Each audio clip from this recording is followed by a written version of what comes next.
नमस्ते दोस्तों, स्वागत है आपका हमारे चैनल सनातन प्रेरक स्टोरीज में। आज हम जानेंगे बसंत पंचमी की कथा के बारे में। तो चलिए शुरू करते हैं। बसंत पंचमी एक ऐसा पावन पर्व जहां प्रकृति और अध्यात्म दोनों मिलकर जीवन को नई ऊर्जा प्रदान करते हैं। जैसे ही माघ मास के शुक्ल पक्ष की पंचमी आती है, धरती मानो सुनहरी चादर ओढ़ लेती है।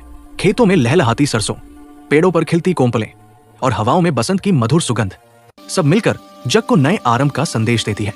इसी शुभ दिन को देवी सरस्वती का प्राकट्य माना जाता है, जब ब्रह्मा जी ने सृष्टि को वाणी और ज्ञान प्रदान करने के लिए एक दिव्य शक्ति की रचना की। वो शक्ति थी मां सरस्वती। उनकी वीणा की पहली ध्वनि से संसार में संगीत, कला, साहित्य और विद्या का प्रकाश फैल गया। बसंत पंचमी केवल ऋतु परिवर्तन का उत्सव नहीं, बल्कि जीवन में प्रकाश, ज्ञान, सकारात्मकता और जागरण का पर्व है। पीला रंग इस दिन विशिष्ट महत्व रखता है, समृद्धि, पवित्रता और ऊर्जा का प्रतीक बनकर। यह दिन हमें याद दिलाता है कि जैसे प्रकृति हर वर्ष नए रंगों से खिल उठती है, वैसे ही मनुष्य भी ज्ञान, प्रेम और सद्भाव से जीवन को नया रूप दे सकते हैं। सृष्टि की रचना के प्रारंभिक समय की बात है। ब्रह्मांड में सब कुछ था, पृथ्वी, आकाश, जल, अग्नि, वायु। लेकिन फिर भी कुछ कमी प्रतीत होती थी। ब्रह्मा जी ने जगत की रचना तो कर दी थी, परंतु संसार में न तो संगीत था, न वाणी, न भावों की अभिव्यक्ति। जीवों के चेहरे पर प्रश्न थे, पर शब्द नहीं। वृक्ष खड़े थे, पर उनका कोई मधुर स्वर नहीं था। नदियां बहती थी, पर उनमें तरंगों का संगीत नहीं था। पृथ्वी जीवित होते हुए भी मौन थी। ब्रह्मा जी चिंतित हुए, यदि मेरी सृष्टि में अभिव्यक्ति ही न हो तो ये जीवन कैसे आगे बढ़ेगा? शब्दों के बिना भाव कैसे जन्म लेंगे?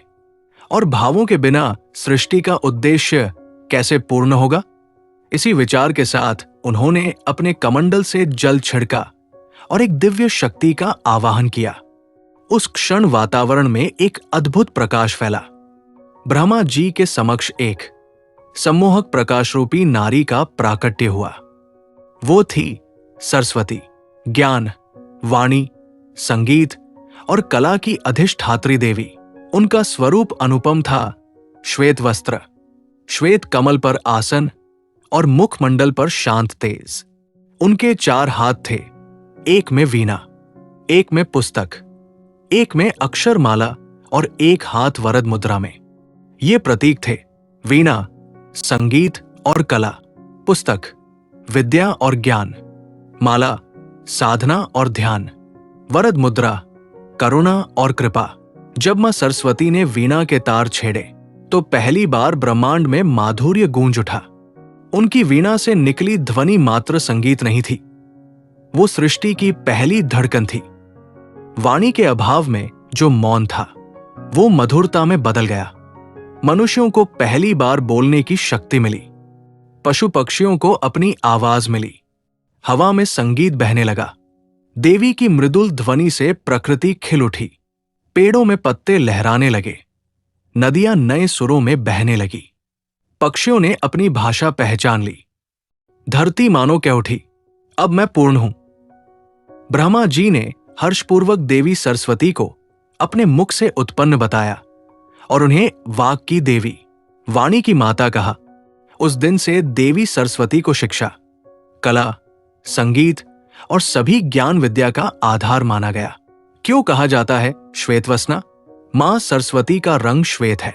श्वेत मन की पवित्रता, सत्य, शांति और निर्मलता का प्रतीक है। उनका वाहन हंस है, जो विवेक और सत्य को पहचानने की क्षमता के कारण ज्ञान का प्रतीक माना जाता है। हंस दूध और पानी को अलग कर सकता है, जैसे विवेक सही और गलत को अलग करता है।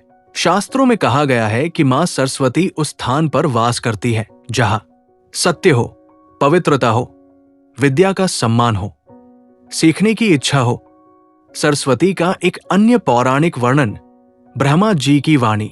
कुछ शास्त्रीय कथाओं में कहा गया है कि जब ब्रह्मा जी ने सृष्टि रचकर उसे सुंदरता देना चाहा, तो उन्होंने अपने ही ज्ञान और चेतना से एक देवी को प्रकट किया। वह थी वाणी, जो बाद में सरस्वती कहलाई। इन कथाओं में कहा गया है कि सरस्वती ने ही ब्रह्मा जी की रचनाओं में शब्दों का स्पंदन, भावों की अभिव्यक्ति और संगीत की आत्मा भरी। पहले मनुष्य केवल संकेतों से समझते थे, पर सरस्वती के वर से मानव सभ्यता ने भाषा, साहित्य, ग्रंथ और ज्ञान की दिशा पकड़ी। इसलिए उन्हें ब्रह्मा जी की शक्ति और वाणी कहा गया। विद्या की देवी क्यों? सरस्वती का अर्थ है जो सार को बहा दे या समझा दे, यानी ज्ञान का प्रवाह। उनके नाम में ही दो शक्तियां छिपी हैं, सार ज्ञान, स्वती प्रवाह। ज्ञान तभी ज्ञान कहलाता है जब वो दूसरों तक पहुंचे। इसलिए सरस्वती ज्ञान को सिर्फ प्रदान नहीं करती, बल्कि वो ज्ञान को प्रवाहित करती है। उनकी पूजा स्कूलों, लेखन, संगीत, कला, साहित्य, शोध, अध्यात्म हर क्षेत्र में की जाती है।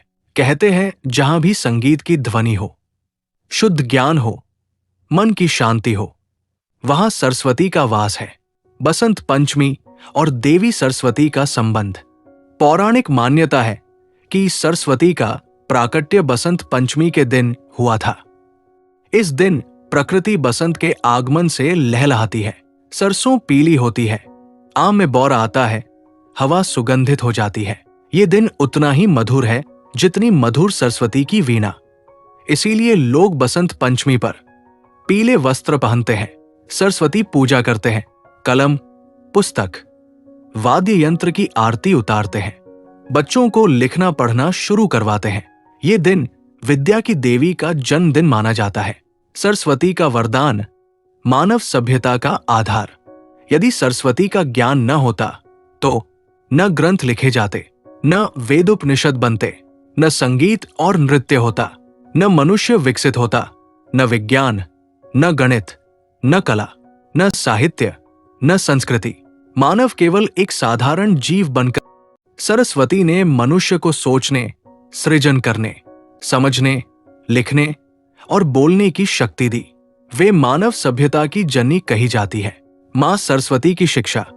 मां सरस्वती हमें 3 बातें सिखाती है। एक, ज्ञान तभी फलदायी है जब उसमें विनम्रता हो। अहंकार से ज्ञान नष्ट होता है। 2, मन जितना शांत होता है उतना स्पष्ट देख और समझ पाता है। इसलिए वे श्वेत वस्त्र धारण करती है, मन की शुद्धि का संदेश देते हुए। 3, सच्चा ज्ञान वही है जो दूसरों का कल्याण करे। वीणा और पुस्तक दोनों हमें संतुलन सिखाते हैं, कला और विद्या का। मां सरस्वती केवल एक देवी नहीं, बल्कि ज्ञान की ऊर्जा है। वे वाणी की जननी है, संगीत की आत्मा है, कला की प्रेरणा है और विद्या की शक्ति। उनके प्राकट्य के बिना मानव सभ्यता का निर्माण संभव नहीं था। उनकी कृपा से ही शब्द जन्मे, ज्ञान प्रस्फुटित हुआ और मनुष्य एक साधारण अस्तित्व से उठकर विचारशील प्राणी बना। यही उनकी लीला, यही उनकी कृपा, यही उनकी महिमा है।